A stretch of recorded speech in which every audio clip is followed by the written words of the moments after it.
Hey guys, it is Admin. Welcome back to another Datapack showcase video. Today's project is the Rupee System. This is a map maker tool for your Zelda-inspired content. Essentially, what this pack does is it adds a Zelda Rupee system that is highly configurable to be used for map makers.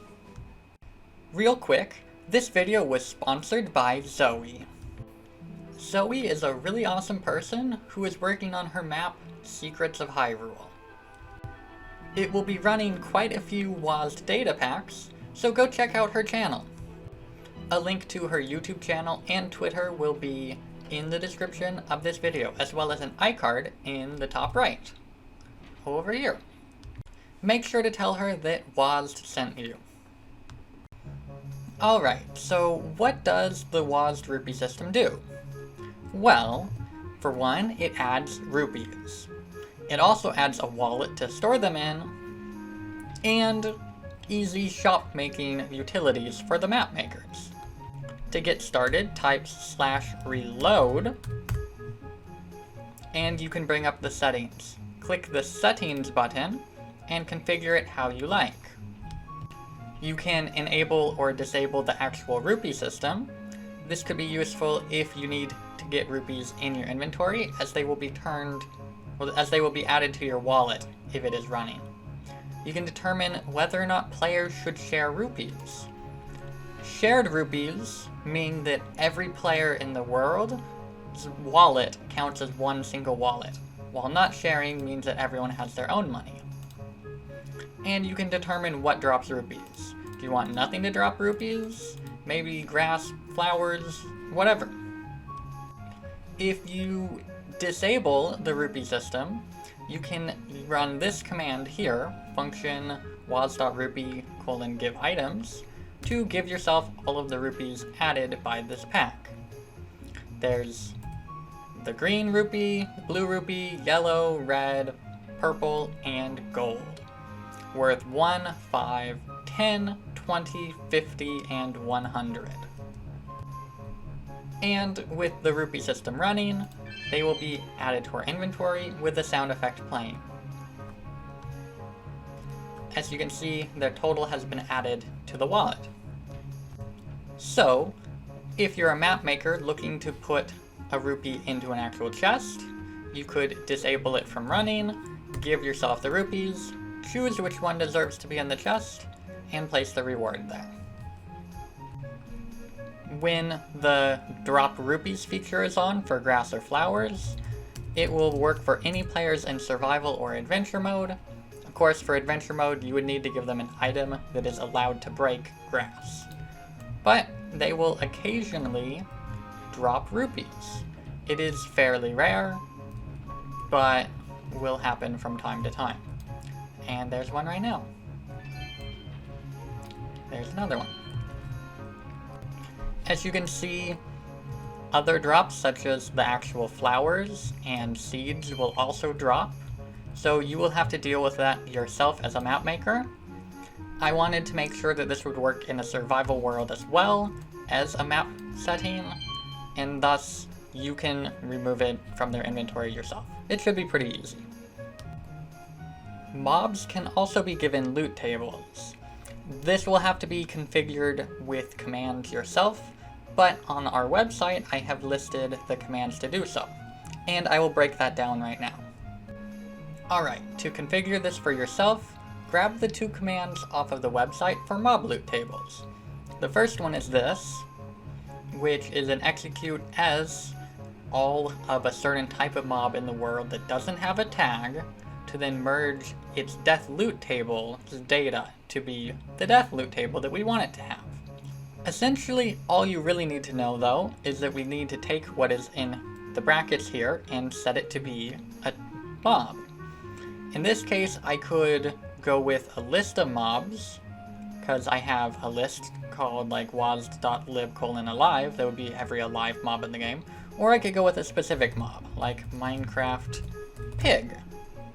Once I run this, I will see that the mobs in the world's data have been changed. There are two other loot tables that exist. So there's basic, there is rare, so I just set all the pigs to be rare, and there's epic. Now, to avoid this causing a lot of lag, we have a tag of has table. However, we never added this tag, so the next command we need to run is this. And again, we'll need to take what's in the square bracket here and set it to whatever type of mob we had. So in this case, Minecraft pig. So I just added that to 43 entities, so when we run this command again, you will see it does not execute at any mobs. However, this will need to be ticking either in a command block or a ticking function, because any newly spawned pigs will not have the loot table. So now if I run this, we'll see that all of the new pigs that I just spawned have that. And now I gave the tag to all 12. So make sure you have those two commands running and ticking. If you have quite a few mobs that you need this to execute on, I would suggest making a tag for that type of mob. But if you only have a couple, just copy and paste the command per each type of mob. And really quick, just to show, if I do kill one of these, you'll see it will drop rupees. But if I spawn in a new pig, I've not given these the loot table, and you'll see they drop pork chops. You can also give a chest a loot table using this command, with the location being set to the location of the chest. So in this case, it is this value here. And if I run that, and then open the chest, we will find a rupee. I can also run it again, and you'll see there's a different rupee, and it's moving around. This could probably be used in like a mini game or something like that. Or maybe you just want random rewards. Okay, so finally there is a shop system. Now, the shop system is split between a shared Rupee system and not shared, and so we actually have to use somewhat different commands per each. Now, definitely make a function for this, as there are at least 3 commands that you will need, but probably 4 or more. So, just create a function per each item that you are selling. It's pretty easy, and they'll just need minor editing from each other. Alright, so let's get started with the shared shop system. The first thing you will probably want to know is that you will be wanting to make this a sign shop. You don't have to. You could use a button that is activating a command block, but a sign shop will be much more consistent in that it will always execute as the player that clicked on it. To do this, you will have a click event in your shop, and you will want it to run a function, which will be in your Datapack, probably under a shop folder and under the item's name. So I can run this. Now we have a sign, and it says shop, and if I click on it, it's not going to do anything because I actually have not set that up. And just something to note real quick, total that has our score here is what is known as a fake player. It is not a real player in the world, but it gives us the name.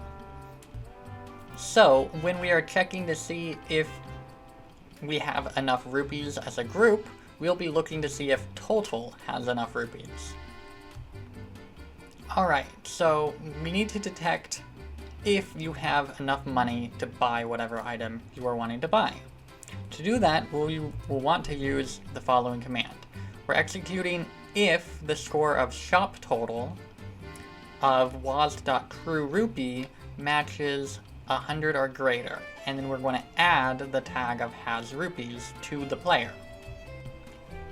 Shop total and was.trueRupees. This is a calculated scoreboard and a calculated field using your total value, and it is subtracted by your spent amount. This essentially will ensure later down the line that you cannot go into debt. Now, the more astute viewers will probably notice that this is a value that equals the amount that the price of whatever you're selling is. So suppose you want to sell something for 1,000 rupees. You could just add an extra 0. Maybe it only costs 10 rupees. It's pretty cheap. You could just set it to 10. This is how much the item will cost. So configure that to whatever you want. So now, if we run this, we'll see that I now has rupees. So we're just going to be referring to this tag for myself for the rest of the commands to know that I had enough money to buy the item. Speaking of that, the very next thing that we're going to do, we're going to give myself a diamond if I have rupees. So I do, so now I got the diamond. Yay! But you could do pretty much whatever you want with this format. You could have it say, you bought something. I don't know. Just do whatever you want. Maybe you want like a particle or a sound effect, an explosion. I don't really care. Just do whatever you need. But you can also execute if they do not have the rupees. In this case, it's not going to do anything because I did purchase it, but suppose that I didn't have enough money, it would say not enough money. But you could set this to whatever you like.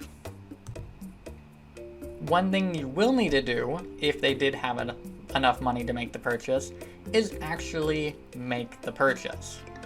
In this case, instead of removing money from the total, we're going to add money to spent. And it cost 100, I believe, right? So let's add 100. And you'll see the money drain from my account with a nice little animation.